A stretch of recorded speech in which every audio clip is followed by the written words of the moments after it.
I stood there in Australia, eyes dawdling. I'd never seen anything like it in my life. The most beautiful beach in the world, golden sand stretching as far as the eye could see, with long rolling waves and surfers on the boards, riding them to the shore. The blue of the sky and the blue of the water were dazzling. No wonder they called it Surfer's Paradise.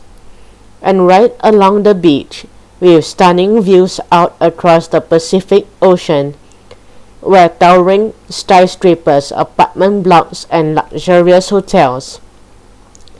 By the way, I am Wong Cheng Cheng. My school friend Glenn Sim and I were on school vacation. We were visiting my cousin Rachel Hung, who lives on the Gold Coast about 100 kilometers south of Brisbane in Queensland. Glenn and I were staying at her place. Her family had moved to Australia 3 years ago. Now she is so tan and she speaks with an Australian accent.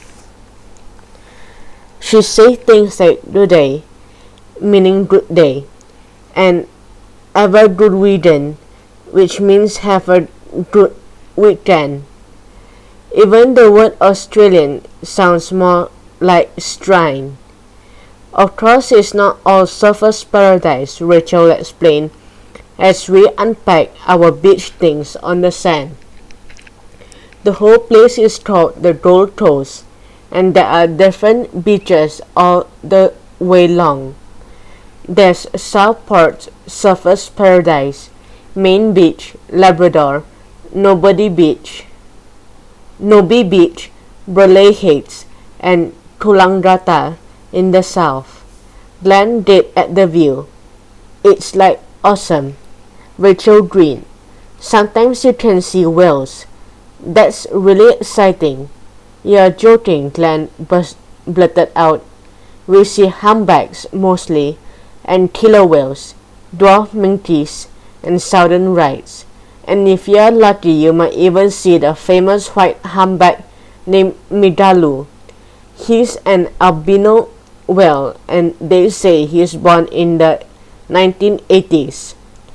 Can you get up close and personal? I asked. You bet, Rachel answered. This year more than 30,000 whales are going to migrate past the Gold Coast. People come from all over the world to see them. They say we'll see 200 to 250 whales a day. Special boats go out to look at them. They can't get closer than 500 meters. Like a whale is like 45 tons of animals splashing around. You wouldn't want one to land on top of your boat. You're so lucky to live here, Glenn told her. You've seen nothing yet, Rachel said mysteriously. Wait till tomorrow, Glenn. We are taking a bus tour to the hinterland. What's that? He asked. The country behind the beaches. Rachel pointed to the distant horizon. Where all those mountains are, that's where you can find Jurassic Park things, like trees that used to grow in the Antarctic. Wait a minute, I cut in. That's impossible. There aren't any trees at the South Pole.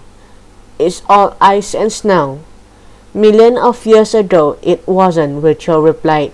In those days, Australia and South America were joined in. But when Australia broke away and floated north, we took a whole lot of trees and animals with us. It still didn't make sense to me. I was completely confused, but I didn't want Rachel to know. I was still trying to work out what she said when she suddenly laughed. Last one into the surf buys ice cream. We raced across the sand towards the sparkling water, my mind still wondering how trees from the South Pole could grow on Gold Coast.